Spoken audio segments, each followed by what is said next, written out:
But it has to do with St. Catherine of Siena. She lived about 700 years ago. And in the story, at the time, there was a young man who was in trouble with the government. So there was just like some government unrest, and he was considered a traitor. So he was thrown into jail and he was going to be executed. He was very, very angry about this because he thought it was completely unfair and he was about to die. So he was in his prison cell, he was just pacing back and forth like a lion. He was pounding at the walls, he was screaming, and whenever a priest would come to him to offer him to go to confession and Holy Communion for the last time before he died, he would chase the priest away because he was so angry.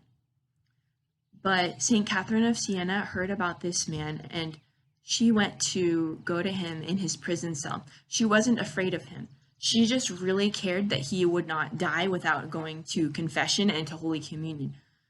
No matter what the actual situation was, he just needed to be in the grace of God before he died. So St. Catherine went to him in the jail cell, and she also took along a priest friend of hers. And this priest friend just kind of hid out in the hallway and didn't show himself.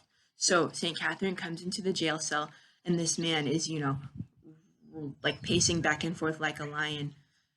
And she is not afraid. She goes in, she prays to the Holy Spirit, and she just starts to speak his name, Niccolo, and talks to him about life and death and heaven and hell. She speaks to him of Jesus' tender love for him. And through all of this, Niccolo's heart was completely transformed by the grace of God working through St. Catherine of Siena. So by the end of their conversation, Niccolo was completely ready to go to confession and receive Holy Communion. So St. Catherine, she beckoned her friend, the priest, to come into the jail cell, and then she left the priest with him so that he could make his confession and receive communion. And then after that, that's awesome. That's all you need is Holy Communion and the grace of God, the grace of Jesus coming to you through the sacraments. But then St. Catherine went in again and talked to Niccolo about his fear of death, because you can see why he would have been afraid to die. So she spoke to him of Jesus' tender love for him and how the death would be very quick, and then he would be with Jesus in heaven. She spoke to him of God's tender love for him.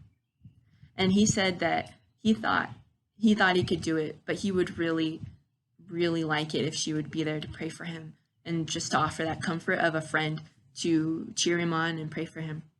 So she said she would be there. So the next day was the day when he was supposed to die, and Niccolo got put onto a cart, so they would pull you on a cart from the jail to the place where you're supposed to die. And St. Catherine walked alongside the cart.